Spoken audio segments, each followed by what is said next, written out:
How do you get this, like the coloring? You can ask that, I have no idea. But it's like, I think it would be like a base manufacturing process to be different acrylics. So I'm guessing, like, when I know from like the resin makers and stuff like that, it's stacked and things. So now for the haul portion of this video for Scritpus, here are all the items that I was able to get, and several of them I was happy to get because they were on my list for things to try to pick up at the show. So let's start off over here. Each year at Scritpus, at least for the last 3 years, Wonder Pens has come out with 2 exclusive inks with Dominant Industry. And the first year was Ginger Chicken and Tuna Gray. The second year was Tuna and Olives and Chicken in the Sky with Diamonds. And I've gotten all of them except for the Tuna Gray, just because I don't use gray much. So I was eager to see what the new colors for this year were going to be. And what it was a re-release of Ginger Chicken and Tuna Gray, but the Pearl series, so basically it has shimmer. So I went ahead and got the Ginger Chicken because I'd already finished my first bottle. Mostly was like, I'd say half used and half like was sampling and sharing with other pen friends. But it's really beautiful. We're gonna swatch it together. The gray one was, the Tuna Gray was very beautiful also and very tempting, but I just know that I'm not going to reach for a gray ink very often, and so I just decided to pass, but it was very beautiful. On another line with Dominant Industries is this ink muddler.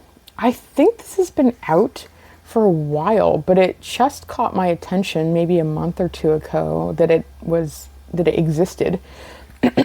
So this is it outside of the box.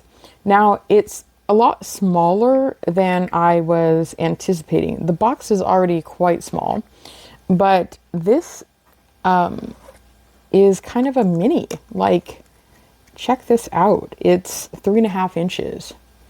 So it's a really cool design. You've got, you know, a glass nib on one side and then this kind of flat muddler on the other side. So I like the function of it, but I'm not sure about the size. I really am not. So I like the idea. I might just use it as like a travel toolkit item to have, because these are very well priced. They're quite inexpensive. Probably the most economical option for like an entry-level glass dip pen that I'm aware of. So worth checking out. We'll use that when we swatch today, so that you can kind of get an idea of how it fits in the hand and all that. This is one of my pen rests, so I'm just putting it there so you can check that out. Stickers. I got an Esterbrook sticker, and this is a typewriter one. I really like it. I think I've wanted one of these since I've seen them, so I was very pleased to receive one. And this Esterbrook postcard. These are done by Kari Bullet Journal. I think she did a really nice job with that hand done art. And I got this Scritpus sticker. This is their newly done logo for this year. I forget who did the logo, but it turned out very nicely, I thought. This is the CN Tower. That's what it is. All right. then I think that's a natural moving place over to Stationery Universe. I had the pleasure of meeting Tori for the first time at the Detroit Pen Show, and she was also at Scritpus, so it was really cool. I got this sticker from her. I think it's very beautiful. I love the heart breather hole and the florals. It's really pretty. And then other things I got from her. I got this hand cast pewter pin. And I thought this was very cute because I have this rickshaw lanyard that I use at shows. And what I like about this is, one, it's comfortable to wear. Two, it came designed with this solo pen sleeve that hooks on. So when I wear my lanyard at a show, I can have a pen for quick draw around my neck. And from shows that I've been to, I've started having this little collection of nibs. So this isn't quite a nib, it's a pen, but I think it's going to go really nicely on my lanyard. So that's why I kind of decided to grab that. Additionally, I got this cloth. So it's logoed, it's very galaxy themed, and then on the back is a really soft, kind of like a micro fabric cloth. It's meant for like cleaning and buffing, and I haven't decided if I'm going to use it for just like wiping down my pens and buffing them to keep them, you know, shiny and fingerprintless, or if I'm going to use it with ink. I think either way would be pretty cool, like to wipe things down, because it would get all colorful and stuff. So we will see. Then I got from Stationery Universe, Tori has this collab with River City Pen Co. And I also got this folded brass nib from her. We can actually try that out too. But this is really cool. The colors really captivated me.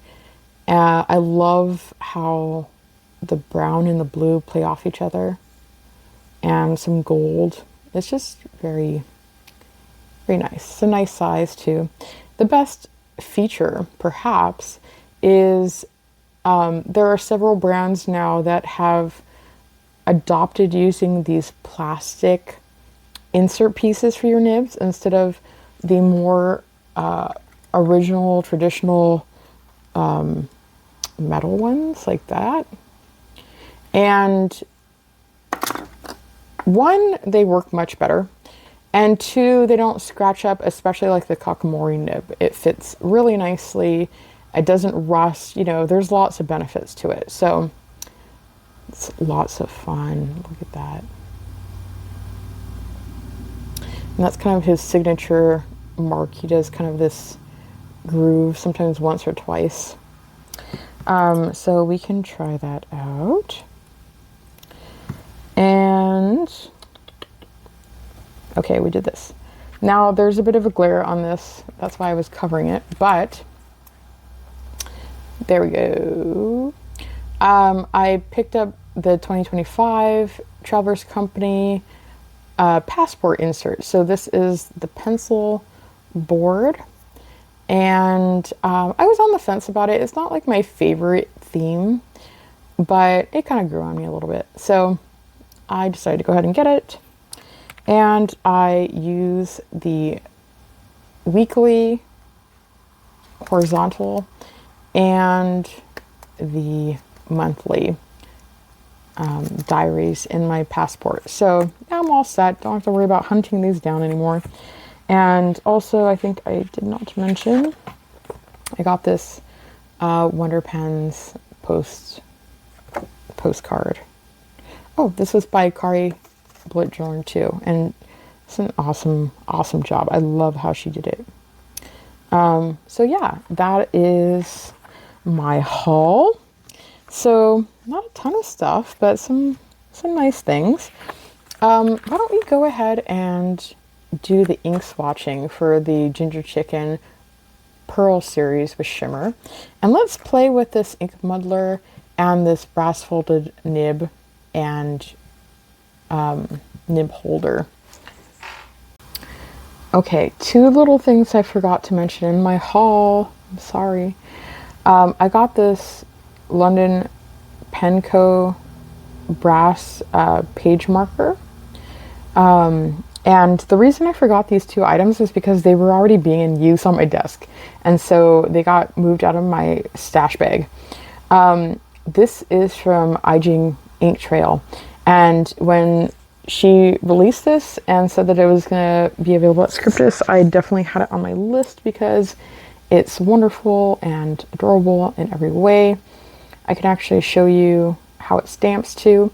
But this beautiful owl with a fountain pen and some maple leaves, I love it. So, and it's actually like a really nice size and really nicely made. The wood is really nice and smooth, and it prints in wonderful detail. So we will have to do that, of course. All right, so let's do our ink. So what I figured with this, because I'm not a huge shimmer person, is that, you know, you can always just not shake it if you don't want to deal with the shimmer. So that's why I think I'm okay with it. All right, so let's start with the ink muddler. And my idea is that we will use the back end, the muddler end, to put some ink on this page, and then we can write it. Hopefully I didn't let the shimmer settle too much while I was making a plan. So that's what I like about the muddlers, is like you can just dip and play, and then you just swish in water to clean it off, which is the easiest thing ever. Now, one downside to this being so petite is usually if I have a full-size glass dip pen that I can use the back on to muddle because it's rounded, then I don't have to necessarily clean it off right away because I can go like this and it extends to here and the ink won't touch me. I did that without thinking the other day and got ink all over, you know, between my fingers because the muddler got ink all over me. So that's one thing, is not a big deal, but you gotta wipe it off right away. The other interesting thing, if we take a nice look here, is that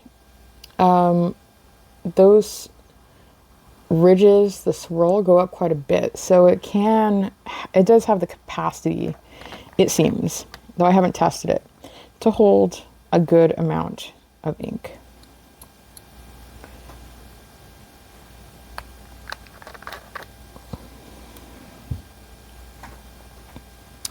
So let's go ahead and try this out.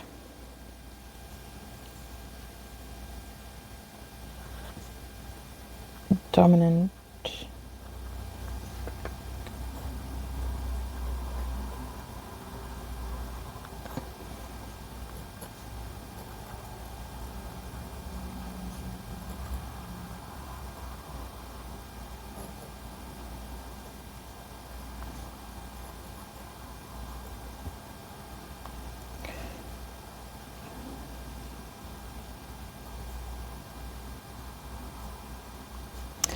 So I would say there's, I don't know if I would call it scratchiness.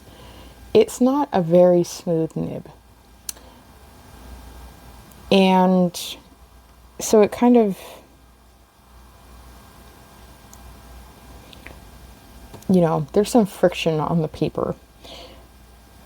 But I think that's pretty much what I've experienced with any entry level glass tip nib that I've tried. Like, I've tested a J. Hervon one at the store, and that's basically what I felt or experienced. Was it's not the smoothest, most pleasant writing experience, but it gets the job done.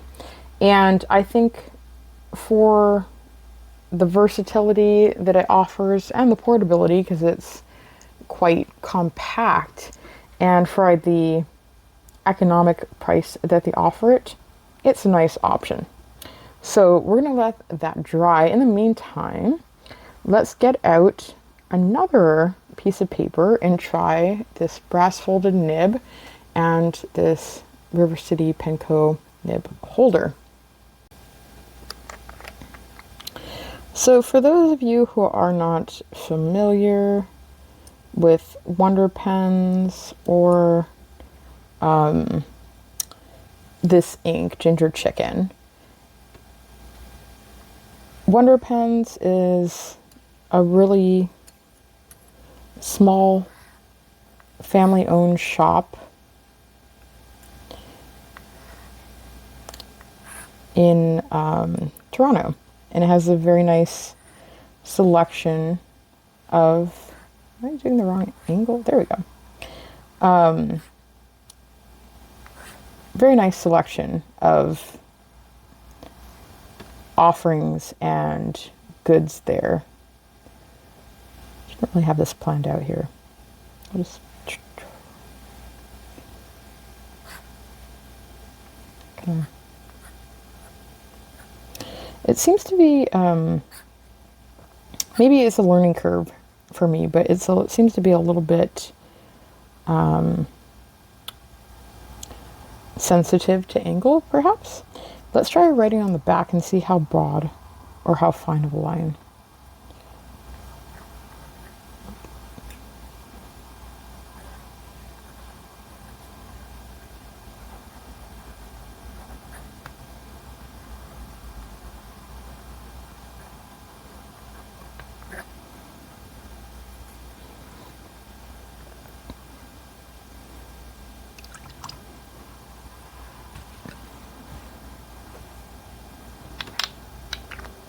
So this ink is a really lovely shade for autumn. This isn't completely dry yet. And I would say it's picking up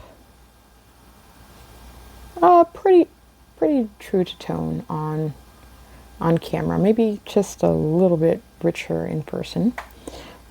But I can show you some other swatches that I've been able to do. This was without shaking it, and you get some more of the low values there.